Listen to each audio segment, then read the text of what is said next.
Here we are on the eve of yet another Duke football game. Starting tomorrow, the Duke Blue Devils will play a conference game. Virginia Cavaliers, the opponent coming up for Duke.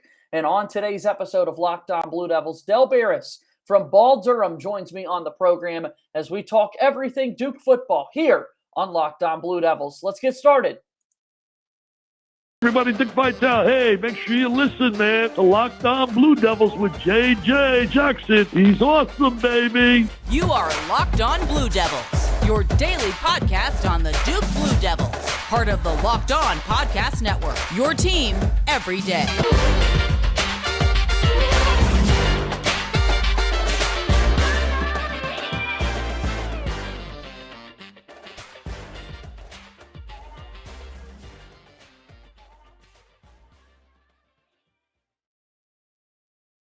Hello, everybody, and welcome into another episode of the Locked On Blue Devils podcast. It's so great to have you here with us on this Friday. My name is JJ Jackson, proudly serving as the host of Locked On Blue Devils. If you haven't done so already, please be sure to subscribe to our YouTube page, the show daily. Also, subscribe wherever you get your podcast to be able to listen to the show each and every day. Leave us a 5-star rating and written review. Your support means the world. Follow us on Twitter at LO_Blue Devils, and you can follow me on Twitter at _JJ_Jackson_.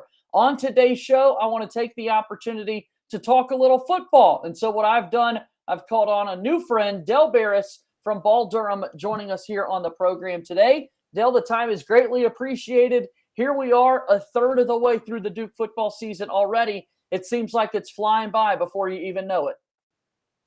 It's the fastest time of the year. Football season always just flies by, and I think it's because you're just anticipating week after week after week.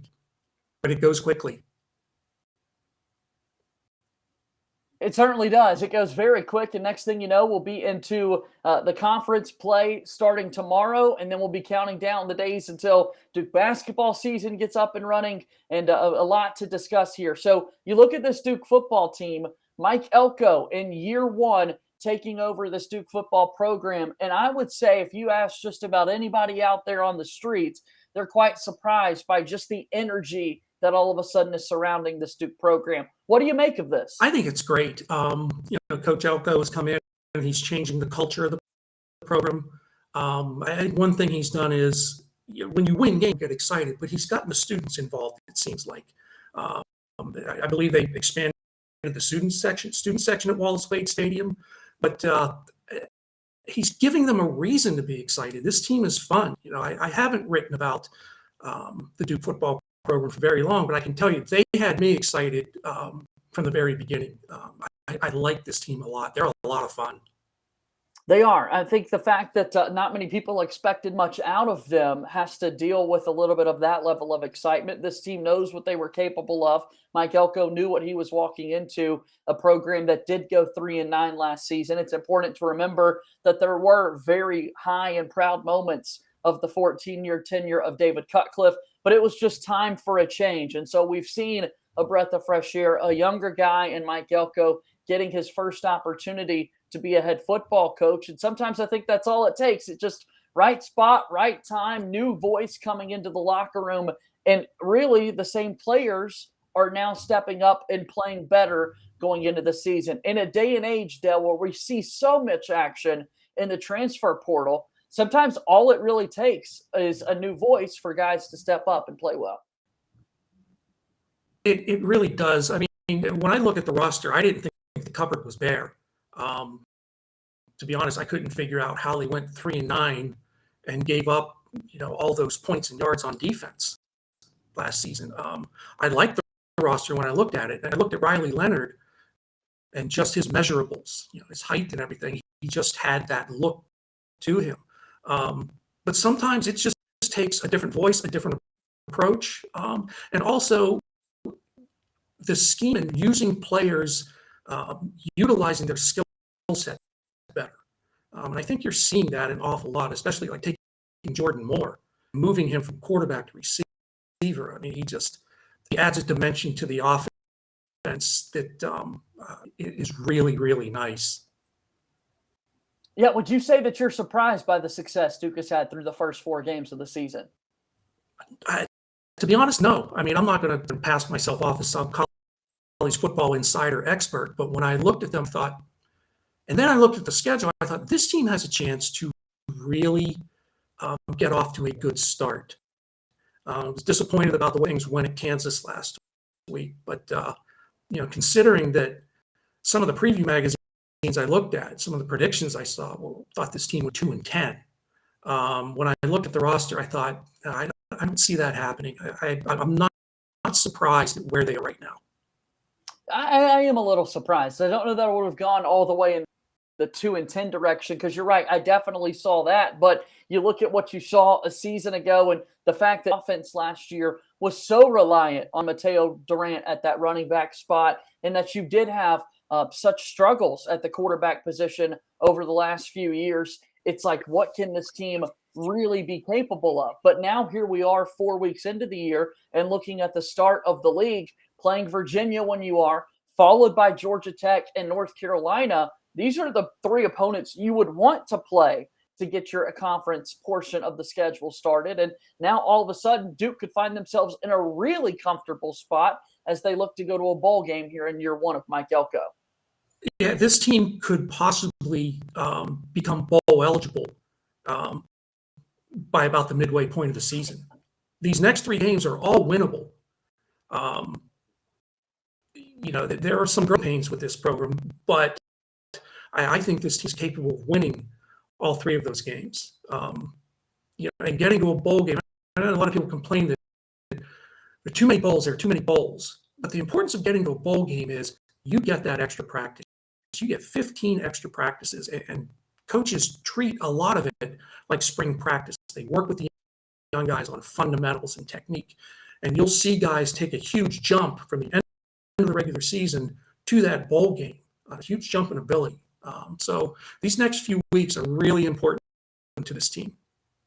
Let's talk about those next few weeks. Let's talk about the offensive success of this program with Riley Leonard at the quarterback spot, and we'll do that in just a moment after our first time out here on today's show. Today's episode of Locked On Blue Devils is brought to you by our friends over at Underdog Fantasy, the easiest place to spice up the college football season. Talking about Underdog Fantasy, it's awesome. It's easy to play and available in over 30 states. Just pick between 2 and 5 players across any team, not just Duke, any team, and decide if they will finish higher or lower. For example, for quarterbacks, higher or lower than a certain number of passing yards, running backs, higher or lower than rushing yards. You could break it down half by half. One of the easiest fantasy ways to play games out there, and you can win cold, hard cash in a single game. It's Underdog Fantasy. Sign up with the promo code LOCKEDON, one word. That's LOCKEDON, and Underdog will double your first deposit up to $100. So deposit $100, you get $100 free. Go to UnderdogFantasy.com or find the Underdog Fantasy app in the App Store and Google Play Store. That's Underdog Fantasy, promo code LOCKEDON, LOCKEDON. Get in on the college football pick'em action today. Moving along here on today's episode of Locked On Blue Devils, JJ Jackson alongside my buddy Del Barris from Ball Durham. We're talking about Duke, talking about the quarterback spot, and Riley Leonard steps in and has been the starter for Duke through the first 4 games of the year. Only had one start a year ago, had a spot start basically for Gunnar Holmberg, and he's been really dynamic through the first 4 games of the year, Del. I'm very impressed with Riley Leonard. The first thing I looked at that I wanted to see in the Temple game was how would he handle being the starter, the guy. And the moment was not too big for him. A lot of times you'll see young quarterbacks sailing the ball all over the place. I mean, at Ohio State, C.J. Stroud, his first game against Minnesota last year, the first half, the ball was everywhere. Riley Leonard didn't do that, and that really impressed me a few times already. I think Riley Leonard can be elite someday. He's 6'4". He's got that classic pocket passer build to him. His ball placement is what you can't teach. He got a little scatter arm in the second quarter against Kansas, but overall, his ball placement is the kind you can't teach. He seems to have that kind of internal clock in his head that a lot of good quarterbacks quarterbacks have to sense pressure and when they need to get rid of the ball. And he can hurt you with his legs. Yeah, he looked like he's moving real fast, but he's one of those long striders that just chew up yardage. But I love Riley Leonard. I really believe that kid can be elite someday. And then most importantly, he's not turning the football over. You look at Gunnar Holmberg last year for Duke. Chase Bryce 2 seasons ago had more fumbles than anybody in college football, it felt like. Riley is taking care of the football. Only 2 interceptions through the first 4 games this season. And simply enough, when you're not turning the football over, you've got chances of putting points on the board, of finding the end zone at the end of drives and that sort of thing. And for Duke fans, over the last few seasons in particular, that in itself has been a breath of fresh air. Forget the passing touchdowns and the 300-yard games. The fact that they're not turning the football over has been amazing. And one of those interceptions, Mike Elko, in a halftime interview, said it was a route issue. It wasn't Riley Leonard's fault. It's the wrong route was ran. He is taking care of the football. And a lot of times young quarterbacks tend to be turnover machines. But you look at Virginia. Virginia's turning the ball over left and right. Riley Leonard's taking care of the football, and that's exactly what you want a young quarterback to do. Coaches will tell you they love quarterbacks who know when to throw the football, but they like quarterbacks better who know when to not throw the football. And Riley Leonard seems to be doing a very good job of that right now. Let's hope that continues for sure. You mentioned his ability to use his legs. That has been really impressive and added dynamic. We were curious how much we would see Jordan Moore become a factor as sort of the running quarterback like we saw a year ago. But given that he's been so dynamic at wide receiver and given Riley Leonard can move himself, there hasn't been much need to put number 8 back under center. With that being said, in talking about the ground game earlier, we talked about the fact that Mateo Durant had the single greatest rushing season in the history of Duke football a year ago. He's graduated. He's moved on to professional career, and now it's been a running back by committee approach from Duke so far this season. I'm really curious, Dale, what has been your take on that running back room? Well, I think that the running back by committee has turned into a running duo. It's really kind of turned into Waters and Coleman the last 2 weeks. If you look at their numbers, they're averaging together over 100 yards per game, which is maybe 2 yards less. I think they're at 101 yards per game. Durant's at 103 yards per game. So you're getting basically the same production, and there's a higher yards per carry with the both of them. Both of them are well up over 5 yards a carry. I think it's working well. I think having 2 instead of 3, with Quez Moore kind of being the odd man out now, I think having 2 running backs using a duo instead of 3, it allows them to get into a rhythm of the game, get the feel of the game much better. But, I like both of them. They're both no nonsense. I'm a big fan of guys like Nick Chubb, Zeke Elliott, guys that find the hole, get through the hole, and worry about are either going to run you over or make a move after they get through the hole. And I think both of those guys do that. I think Riley Coleman has really begun to run with his eyes much better than he was early in the season. He just seemed to be running into things once he got through the hole, but now he's seeing things a lot better. But I think the running back duo is working very well. They may not have gaudy numbers individually, but when you put them together, they're basically on the same pace that Durant was last year. That's a good way to put it. You add those totals together, and there hasn't been much of a drop off. It's just so eye-popping when it is just one player, like we saw Durant be able to do last year. The question now becomes, once you get into conference competition, can that same level of production be there? You mentioned both of these running backs, Jalen Coleman and Jordan Waters, being over 5 yards a carry.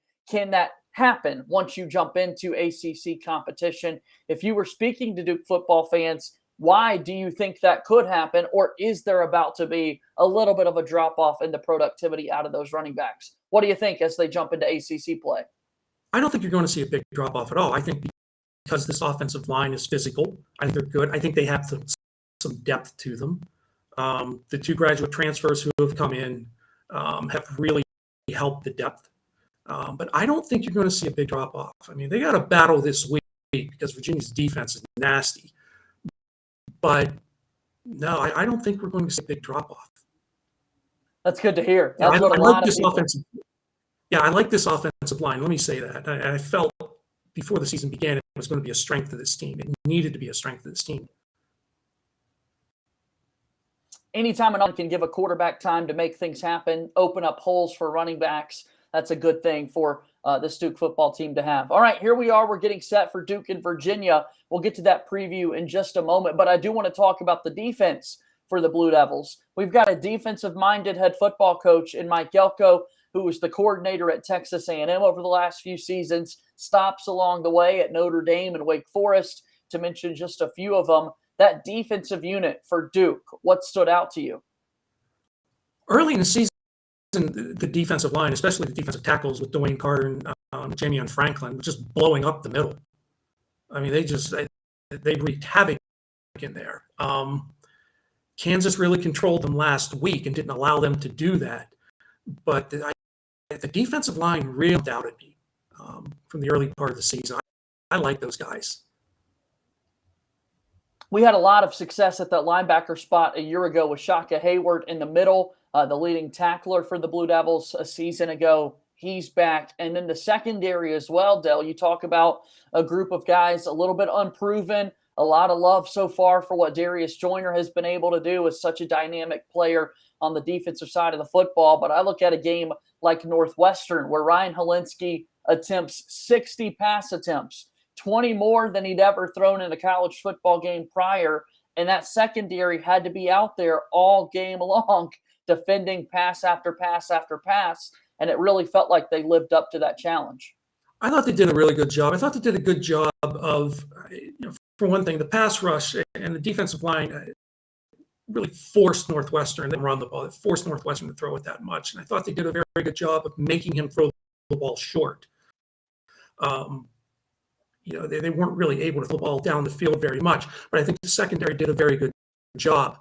I think they're going to run into better passing games as we go along, and that's when I think you're really going to see them tested. But so far, so good with them. Things got a little sloppy last week with tackling and giving up too many extra yards, but I don't think this group has struggled in the least. They worry me a little bit because, like I said, I think we're going to see better passing games than we've seen so far. And we'll see a good passing offense from a season ago in the Virginia Cavaliers. Brennan Armstrong hasn't quite lived up to those numbers so far this season. We'll have a little bit more on that in our final segment here on Locked On Blue Devils. But first, let's take a quick timeout.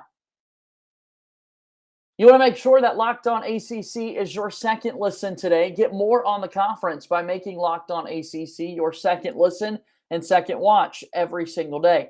Host Candace Cooper and the local experts of the Locked On community, like myself, take you across the conference in 30 minutes. Make Locked On ACC your second listen each and every day. Final few moments here on today's episode of Locked On Blue Devils. JJ Jackson alongside my buddy Del Barris. He's on Twitter at River Buckeye. And I must ask, Ball Durham is the one-stop shop for all of your Duke football and men's basketball needs. Tell us about some of the stories you've written recently, Del, and what folks can find from you in your coverage of Duke. This week I talked about preparing for wet weather. We don't really know what Saturday is going to be like. Right now it looks like it may stop raining early in the morning, but things can change. Preparing for wet weather. I talked about the defense that the Blue Devils are going to be facing, and just the turnaround of that Virginia defense. They're nasty. They get after you. Also, there has been, I'm trying to think of what I wrote. Talked about dealing with the Virginia offense and how they've struggled so far this year, and what the Blue Devils need to do to make them continue to struggle. Don't let that sleeping giant awaken, because they put up some points last year. But basically just a lot of looking at Virginia this week.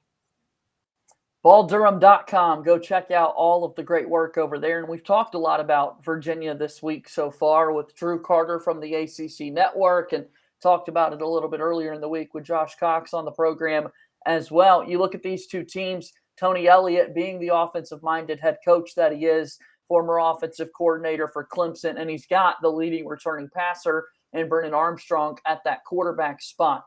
I ask you, Duke, Virginia football game preview, what's the one big storyline? What's the one big point that you think is going to help determine the winner of this football game?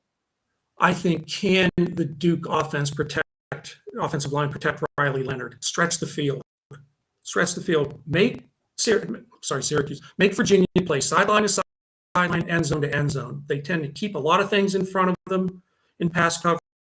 They put a lot of pressure on the quarterback. Seem like they compact the offense down. Don't let them do that.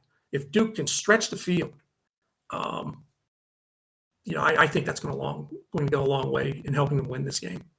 Who are some of those playmakers that you think can help Duke stretch the field? Obviously, Riley Leonard throwing the ball at quarterback, but who are some of those playmakers that folks should be aware of? Well, I think Jordan Moore, we saw him on the jet sweep last week. We saw him try to throw the ball off the jet sweep last week. Unfortunately, that quarterback instinct kicked in and he pulled it down and took off and he didn't see anything. I think jet sweeps, quick throws outside the numbers to Calhoun, Pankol, who the more I watch him, the more I like him because he brings that physical presence. I think being able to run wide zones with your backs, mix that up with some dives, and just give them a mixture of things. Make them defend the entire field. Don't let them compact the game down.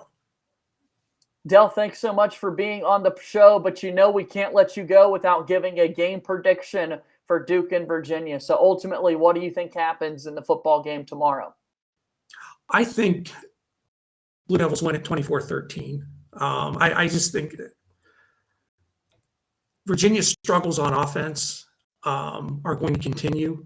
I think they're having a lot of problems with their scheme and getting people on the same page. I think their offensive line, quite frankly, has been a mess this year with giving up 12 sacks and 17 hurries. I just think Duke does enough against that defense and limits their offense enough to come away with a comfortable win. I love it. I think that Duke's on their way to yet another victory this season, their first conference win of the year to start off 1-0 in the ACC. It's been a whole lot of fun, Del. This won't be your only visit on Locked On Blue Devils. I'm looking forward to having you on the program again sometime soon. Thanks for taking the time to join us today on the show. Thanks for having me. That's Del Barris from Ball Durham joining us on the program. Go check out all of their work at Ball Durham and follow him on Twitter at River Buckeye. That's going to do it for today's show. Thanks so much for watching and listening. Be sure to subscribe wherever you get your podcast. Leave us a 5-star rating and written review. Also subscribe on YouTube. The support there means the absolute world to us. That'll do it for today's show. As always, go Duke. I'll talk to you on Monday. My name is JJ Jackson. Thank you and good day.